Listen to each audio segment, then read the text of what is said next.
Welcome everyone to another episode of the Terrain Studio. I'm your host, Sean Morris. Tonight on the Terrain Studio I have for you a viewer response question, or a response to a video that my friend Gun Barrel had posted up. And he was talking about getting a product called field grass. And the product he was referring to was this material here. It's a woodland scenics product, and it's typically used for model railways. And he was asking about the application of it and how that would kind of apply to Flames of War, or at least that's what I assumed he was asking. I would say that it's not typically the base product that I would tend to use. It's more of a scenery product, and typically you're going to use that in a situation where you're trying to do some taller grass, maybe some reeds or some wetland areas. The material itself is really kind of hard to work with. It's just a little bit finicky. So what I found is making a small applicator tool tends to speed up the process and make it a little more bearable.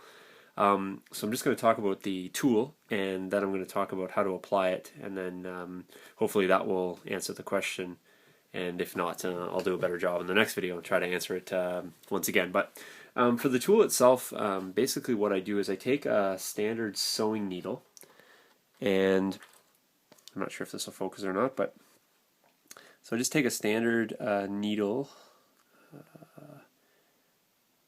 there we go, and you clip half of the top off, and what that does is it creates a little fork, so it should look like that.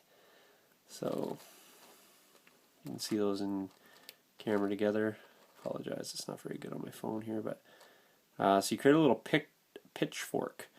And then what you do with the pitchfork is you there we go. You grab some of the field grass and you roll it between your fingers, and that sort of bunches up the middle of it. Then this is the tricky part. You got to hold the, I know it's not focused on that, but you hold the grass together, and you take your needle, careful not to poke yourself. What you want to do is you want to slide the grass in between the center of the fork and then bend it around, I'm sure you guys can see that, and then pinch it together.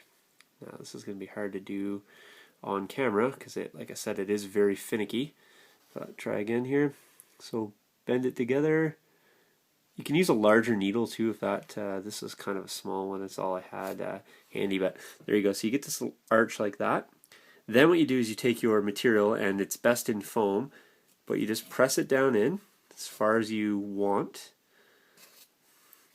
Pull out the excess, and then you pull the needle back out.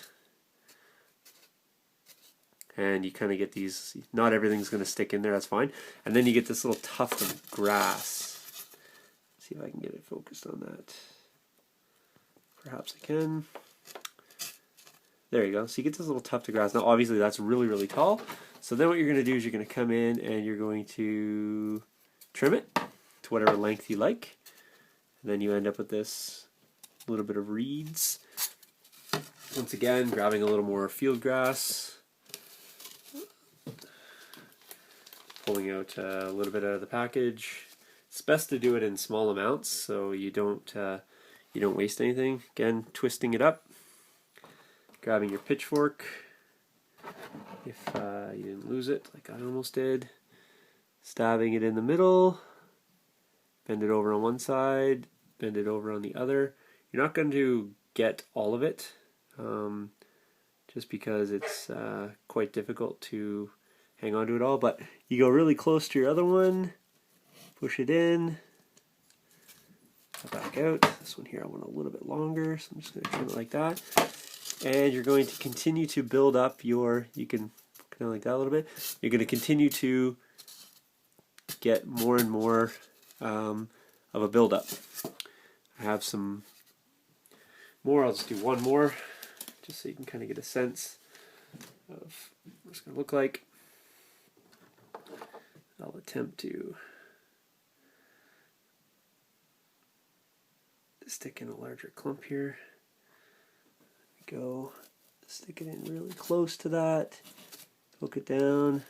Pull it back out. Pull off the excess. Trim it. And there you go. So that's three kind of close together, so you can actually see that it's starting to build up.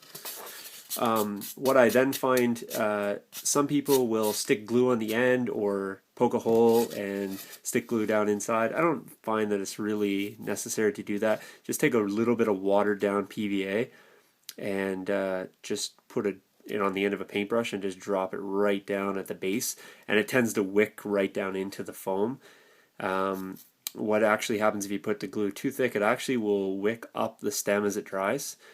So I actually put it on after and just apply it to the base. And certainly if you had scenery material around the base, there, if you had like a little stone or something that you were going to sort of put in the background, and then suddenly have a a little more dynamic look, even a little bit of glue on that's going to hold that right in. So hopefully that sort of answers your question, Gun Barrel, and good luck applying that. Obviously you can just brush that stuff away and away you go. So hopefully that answered the question, and I appreciate the questions, guys. So if you have other questions and you want me to do little quick tutorials, this is way easier than having to do massive impressive boards to do videos. So I don't mind answering questions at all. So till next time, guys, thanks for watching, and cheers.